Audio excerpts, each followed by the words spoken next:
subuh.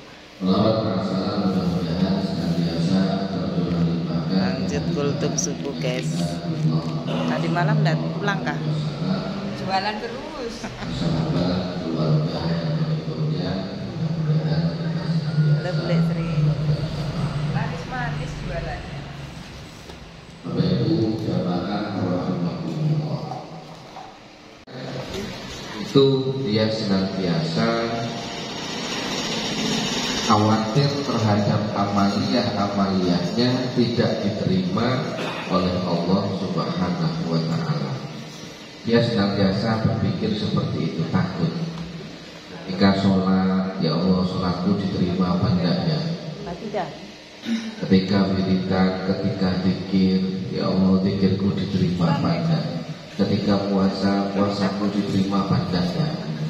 Dia senantiasa takut, dia senantiasa khawatir terhadap amaliyah-amaliyahnya, takut tidak diterima oleh Allah Subhanahu wa ta'ala. Dan perintah Allah, nah itu tidak akan terjadi. Bahkan Imam Ghazali mengatakan, saya itu kadang-kadang heran melihat orang-orang ketika ditanya dia tentang kematian, dia percaya sama kematian, tapi kenapa mereka kok masih bisa santai-santai hidup di dunia? Saya kadang itu heran sama orang-orang ini, kata Imam Ghazali. Dia percaya bahwasanya neraka itu seperti ini, bahwasanya surga itu seperti ini. Tapi kenapa mereka kok tidak mau berusaha untuk menghindari, begitu juga untuk menggapai kebahagiaan di surga? Mereka santai-santai terus.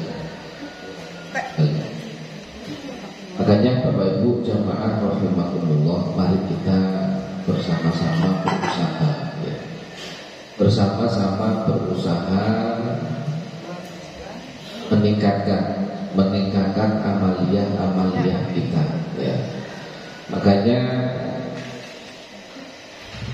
sabar itu bermacam-macam Bapak Ibu. Sabar itu bukan cuma atas musibah saja. Di dalam beribadah pun kita harus senantiasa sabar ya. Karena apa? Karena ketika kita beribadah, cobaan-cobaan itu mesti ada. Kadang-kadang Bapak Ibu kita sudah berwudu ya. Kita sudah berwudu, sudah siap-siap, itu kita mau melaksanakan sholat. Kadang-kadang mau sholat jamaah, kadang-kadang tidak jadi berangkat ke masjid. Itu kita sudah siap-siap, sudah berwudu, sudah pakaiannya sudah lengkap, kunci motor sudah di tangan. Kadang-kadang itu juga kita tidak jadi berangkat ke masjid. Kadang-kadang kita waktu kita panjang, waktu kita siap, mau sholat sunnah aja kadang-kadang sangat susah sekali, butuh kesabaran. Tapi ternyata memang hal itu harus dipaksa. Diawali semuanya itu diawali dengan dipaksa aja dulu ya. Awaluhu bil paksa wa akhiruhu bil nah, diawali dengan terpaksa, dan kalau sudah terpaksa menjadi terbiasa, kalau terbiasa sudah enak. Coba baik. Jauh-jauh Bapak Ibu, ketika kita selesai sholat atau kita mau sholat qobliyah subuh, padahal kita waktu subuh itu masih antara adzan sama iqamah itu kadang masih 7 menit. Kadang-kadang itu pun tidak sempat.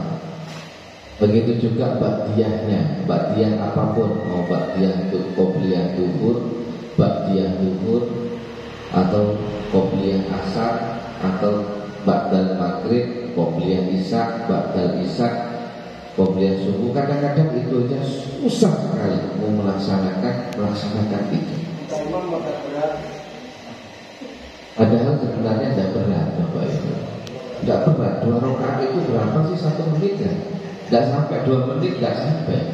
Cuma kadang-kadang kenapa kita kok kadang-kadang berat sekali untuk melaksanakan itu. Makanya Kalau ilmunya saya, kalau sama bercanda sama teman-teman, itu doanya ada Bapak Ibu. Doanya begini, Allahumma paksa. Nah, dipaksa. Nah, kalau nggak dipaksa, nggak bisa. Kalau Bapak Ibu sudah berwudu, sudah siap mau melaksanakan sholat qobliyah, kok awang-awangan, kok angin, sholat saja Bapak Ibu. Langsung cepat-cepat sholat. Allahu Akbar. Karena apa? Ketika jenengan sudah takbir, nggak mungkin bakalan membatalkan sholatnya. Nggak mungkin. Karena ketika sholat itu tidak boleh dibatalkan. Benar sholatnya sholat, tapi sholatnya itu adalah sunnah. Tapi ketika jenengan syarat hukumnya itu wajib terpenuhi. Ketika sudah bertakbir tidak boleh membatalkan sholat. Aku nyesel aku lopo takbir mau tak batal tak boleh. Ya, karena itu. Jadi makanya kalau sudah berat apapun sudah cepat langsung buat di qobliyah langsung Allahu Akbar.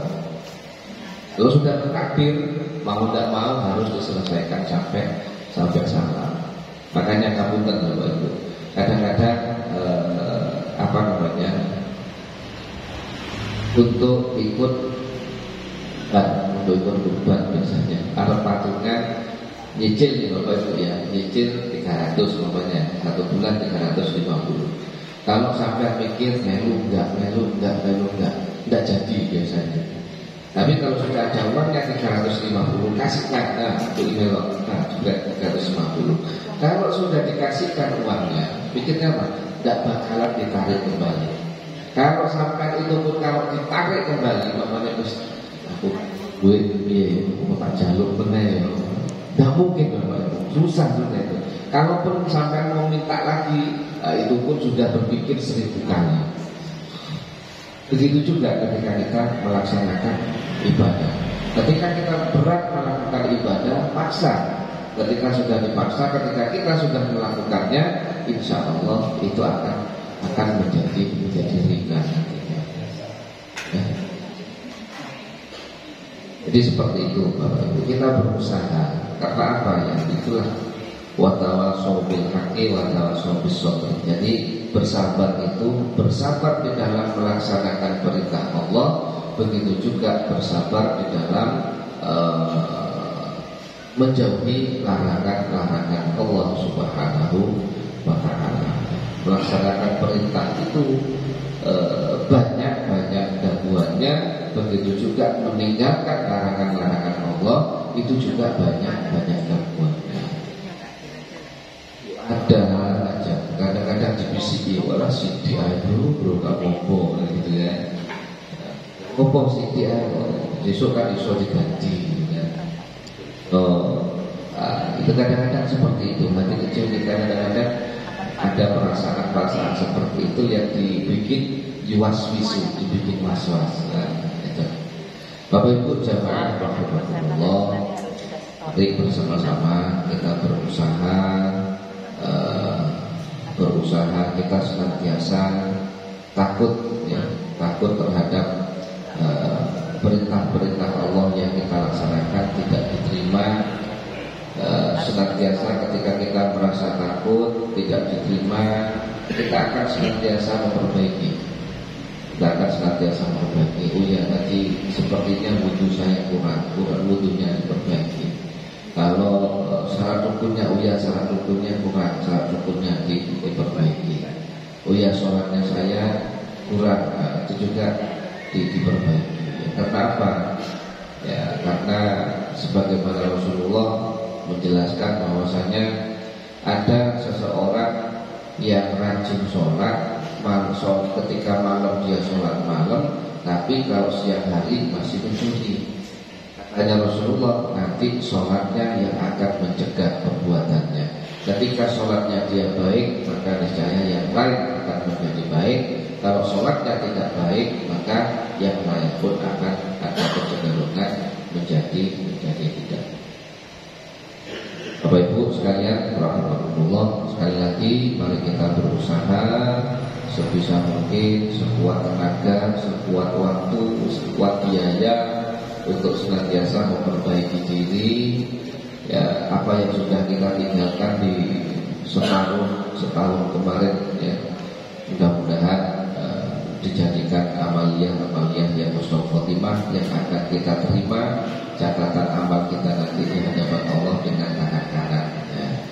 Dan mudah-mudahan perjalanan kita ke depannya ini kita awali dengan sesuatu yang baik. Mudah-mudahan kebaikan-kebaikan itu kita bisa senantiasa berjalan. Jadi nanti ketika kita takut ya di dunia, takut dosa, takut meninggalkan perintah Allah, insya Allah di akhirat kita akan diberikan keamanan oleh Allah, akan dijauhkan dari hal-hal yang sangat menakutkan, baik fitnahnya mahsyar, begitu juga fitnahnya Shiratal Mustaqim, begitu juga fitnahnya neraka, kita akan dijauhkan oleh Allah Subhanahu wa taala. Al-Fatihah.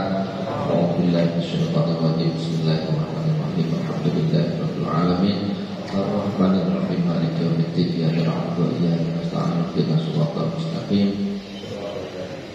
Shiratal ladzina an'amta 'alaihim ghairil maghdubi 'alaihim waladdallin. Amin. Allahumma shalli wa sallim wa barik 'ala sayyidina Muhammadin wa ala ali sayyidina Muhammad. Alhamdulillahirabbil alamin.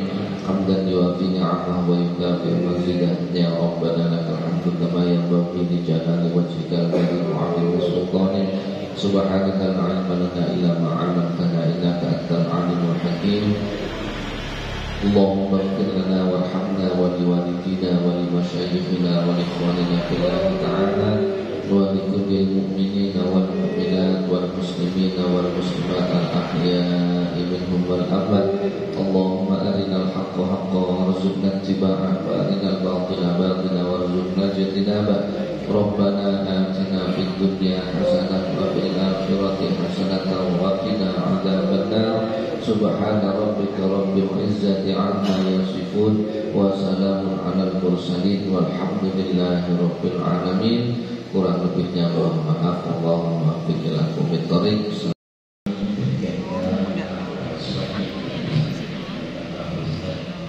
Jadi mudah-mudahan apa jualannya laris manis.